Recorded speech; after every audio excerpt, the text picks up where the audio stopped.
নমস্কার। শুরু হচ্ছে আজ বিভূতিভূষণ বন্দ্যোপাধ্যায়ের রচিত আরণ্যক উপন্যাস থেকে নেওয়া বোমাই বুড়ো জঙ্গলের দ্বিতীয় পর্বের গল্প।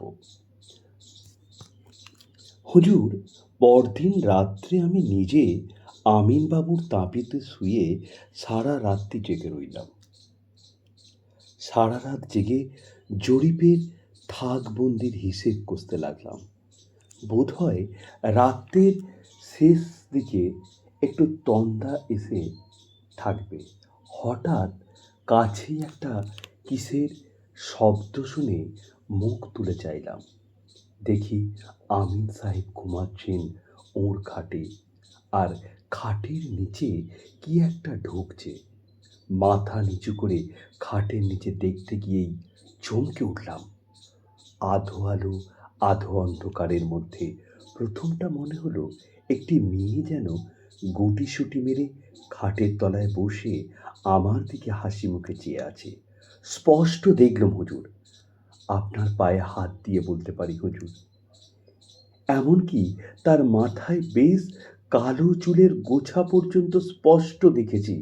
লণ্ঠনটা ছিল যেখানটাতে বসে হিসাব কষছিলাম সেখানে, হাত ছয় দূরে। আরো ভালো করে দেখব বলে লণ্ঠনটা যেমনি আনতে গিয়েছি, কি একটা প্রাণী ছুটে খাটের তলা থেকে বেরিয়ে পালাতে গেল।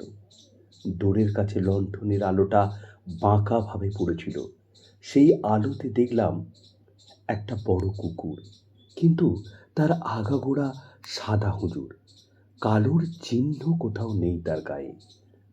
আমিন সাহেব জেগে বললেন, কি কি কি হয়েছে? বললাম, ও কিছু নয় বাবু, একটা শেয়াল কি কুকুর ঘরে ঢুকেছিল। আমিন সাহেব বললেন, কুকুর? কি রকম কুকুর? বললাম, সাদা কুকুর। আমিন সাহেব যেন নিরাশার সুরে বললেন, সাদা কুকুর? ঠিক দেখেছ? কালো নয় তো? বললাম, না, সাদাই হুজুর। আমি একটু বিস্মিত হয়েছিলাম এমন নয়, সাদা না হয়ে কালো হলেই বা আমিনবাবুর কি সুবিধে হবে তা বুঝলাম না। উনি ঘুমিয়ে পড়লেন, কিন্তু আমার যে কেমন একটা ভয়, অস্বস্তি বোধ হলো। কিছুতেই চোখের পাতা বোঝাতে পারলাম না। খুব সকালে উঠে খাটের নিচেটা একবার কি মনে করে ভালো করে খুঁজতে গিয়ে সেখানে একগোছা কালো চুল পেলাম। এই সে চুলও রেখেছি হুজুর, মেয়ে মানুষের মাথার চুল। কোথা থেকে এলো এ চুল? দিব্যি কালো কুচকুচে নরম চুল। কুকুরের, বিশেষত সাদা কুকুরের গায়ে এত বড় নরম কালো চুল হয় না। এ হলো গত রবিবার, অর্থাৎ আজ 3 দিনের কথা। এই 3 দিন থেকে আমিন সাহেব তো একরকম উন্মাদ হয়েই উঠেছেন। আমার ভয় করছে হুজুর, এবার আমার পালা কিনা তাই ভাবছি হুজুর। গল্পটা বেশ আষাঢ়ে গোছের বটে। সে চুলগুলিতে হাতে করিয়া দেখিয়া কিছুতেই বুঝতে পারলাম না মেয়ে মানুষের মাথার চুল। সে বিষয়ে আমারও কোনো সন্দেহ রইল না। আশরাফি টেন্ডেন ছোকরা মানুষ, সে যে নেশা ভাঙ করে না এ কথা সকলেই এক বাক্যে বলিল। জনমানব শূন্য প্রান্তর, বন ঝোপের মধ্যে একমাত্র তাঁবু এই আমিনের নিকটতম লোকালয় হইতে লবটলিয়া 6 মাইল দূর। মেয়ে মানুষই বা কোথা হইতে আসিতে পারে এত গভীর রাতে, বিশেষ যখন এইসব নির্জন বন প্রান্তরে বাঘ, বনশুয়োরের ভয়ে সন্ধ্যার পরে আর লোক পথে চলে না। যদি আশরাফি টেন্ডেনের কথা সত্যি বলিয়া ধরিয়া লই, তবে ব্যাপারটা খুব রহস্যময়। অথবা এই পাণ্ডব বর্জিত দেশে এখনো জনহীন বন জঙ্গলে ও ধুধু প্রান্তরের মধ্যে 20 শতাব্দীর তো প্রবেশের পথ খুঁজিয়া পাই না, 29 শতাব্দীও পাইয়াছে বলিয়া মনে হয় না। অতীত যুগের রহস্যময় অন্ধকারে এখনো এসব অঞ্চল আচ্ছন্ন, এখানে সবই সম্ভব। সেখানকার তাঁবু উঠাইয়া রামচন্দ্র আমিন আশরাফি টেন্ডেনকে সদরের কাছারিতে লইয়া আসিলাম। রামচন্দ্রের অবস্থা দিন দিন খারাপ হইতে লাগিল। ক্রমশ সে ঘোর উন্মাদ হইয়া উঠিল। সারা রাত্রি চিৎকার করে, বকে, গান গায়।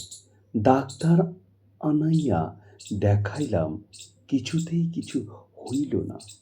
অবশেষে তাহার এক দাদা আসিয়া তাহাকে লইয়া গেল।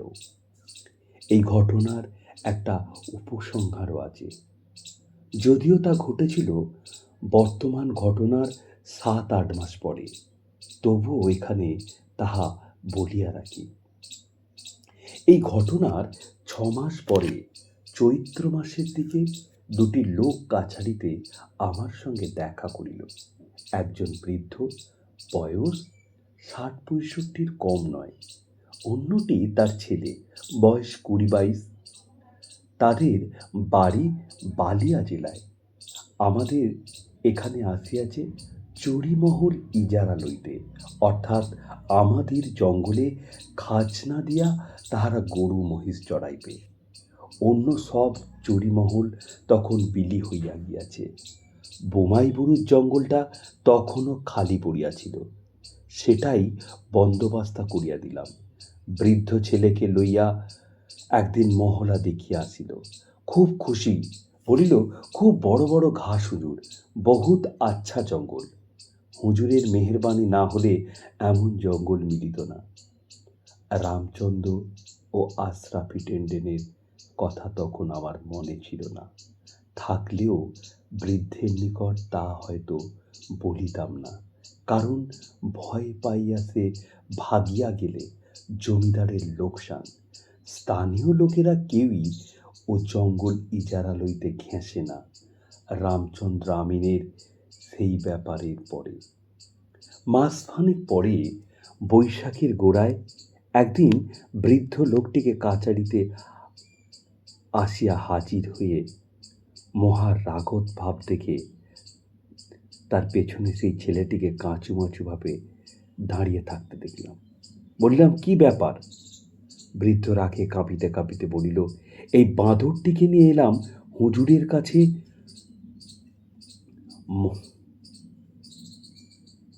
দরবার করতে। ওকে আপনি পা থেকে খুলে 25 জুতো মারুন, ও জব্দ হয়ে যাক। কি হয়েছে কি হুজুরের কাছে বলতে লজ্জা করে। এই বাঁদর এখানে এসে পর্যন্ত বিগড়ে যাচ্ছে। আমি 7-8 দিন আজ প্রায় লক্ষ্য করছি। লজ্জা করে বলতে হুজুরে, প্রায় মেয়ে মানুষ ঘর থেকে বার হয়ে যায়। একটা মাত্র খুপড়ি, হাতাস্টিক লম্বা, ঘাসে ছাওয়া, ও আর আমি দুজনে শুই। আমার চোখে ধুলো দিতে পারাও সোজা কথা নয়। দুদিন যখন দেখলাম তখন ওকে জিজ্ঞাসা করলাম, ও একেবারে গাছ থেকে পড়ল হুজুর। বলে, কই, আমি তো কিছুই জানি না। আরও দুদিন যখন দেখলাম তখন একদিন দিলাম আচ্ছা করে ওকে মার, চোখের সামনে বিগড়ে যাবে ছেলে। কিন্তু তারপরেও যখন দেখলাম এই পরশু রাত্রেই হুজুর, তখন ওকে আমি হুজুরের দরবারে নিয়ে এসেছি। হুজুর শাসন করে দিন। হঠাৎ রামচন্দ্র আমিনের ব্যাপারটা মনে পড়িয়া গেল। জিজ্ঞাসা করিলাম, কত রাত্রে দেখেছ? প্রায় শেষ রাতের দিকে হুজুর, এই রাতের 2-1 ঘড়ি বাকি থাকতে। ঠিক দেখেছ মেয়ে মানুষ হুজুর, আমার চোখের তেজ এখনো তত কমেনি। জরুর মেয়ে মানুষ, বয়সেও কম। কোনোদিন পরনে সাদা ধোয়া শাড়ি, কোনোদিন লাল, কোনোদিন কালো। একদিন মেয়ে মানুষটা বেরিয়ে যেতেই আমি পেছনে পেছনে গেলুম। কাশির জঙ্গলের মধ্যে কোথায় পালিয়ে গেল টের পেলুম না। ফিরে এসে দেখি ছেলে আমার যেন খুব ঘুমের ভান করে পড়ে রয়েছে। ডাকতেই ধর্মর করে ঠেলে উঠল, যেন সদ্য ঘুম ভেঙে উঠল। এর আগের ঔষধ কাছারি ভিন্ন হবে না বুঝলাম, তাই হুজুরের কাছে ছেলেটিকে আড়ালে লইয়া গিয়া জিজ্ঞাসা করিলাম, এসব কি শুনছি তোমার নামে? ছেলেটি আমার পা জড়াইয়া ধরিয়া বলিল, আমার কথা বিশ্বাস করুন হুজুর, আমি এর বিন্দু বিসর্গ জানি না। সমস্ত দিন জঙ্গলে মহিষ চড়িয়া বেড়াই, রাতে মরার মতো ঘুমাই, ভোর হলে তবে ঘুম ভাঙে। ঘরে আগুন লাগলেও আমার হুঁশ থাকে না। বলিলাম, তুমি কোনোদিন কিছু ঘরে ঢুকতে দেখনি? না হুজুর, আমার ঘুমোলে হুঁশ থাকে না। এ বিষয়ে আর কোনো কথা হইল না। বৃদ্ধ খুব খুশি হইল, ভাবিল আমি আড়ালে লইয়া গিয়া ছেলেকে খুব শাসন করিয়া দিয়েছি। দিন 15 পরে একদিন ছেলেটি আমার কাছে আসিল, বলিল, হুজুর একটা কথা আছে। সেবার যখন আমি বাবার সঙ্গে কাছারিতে এসেছিলাম, তখন আপনি ও কথা জিজ্ঞেস করেছিলেন কেন, যে আমি কোনো কিছু ঘরে ঢুকতে দেখেছি কিনা? কেন বলো তো? হুজুর, আমার ঘুম আজকাল খুব সজাগ হয়েছে। বাবা ওই রকম করেন বলে আমার মনে কেমন একটা ভয়ের দরুন হোক বা যার দরুনই হোক, তাই আজ কদিন থেকে দেখছি রাত্রে একটা সাদা কুকুর কোত্থেকে আসে, অনেক রাত্রে আসে। ঘুম ভেঙে একদিন দেখি সেটা বিছানার কাছেই কোথায় ছিল। আমি জেগে শব্দ করতেই পালিয়ে যায়, কোনোদিন জেগে উঠলেই পালায়। সে কেমন বুঝতে পারে যে এইবার আমি জেগেছি।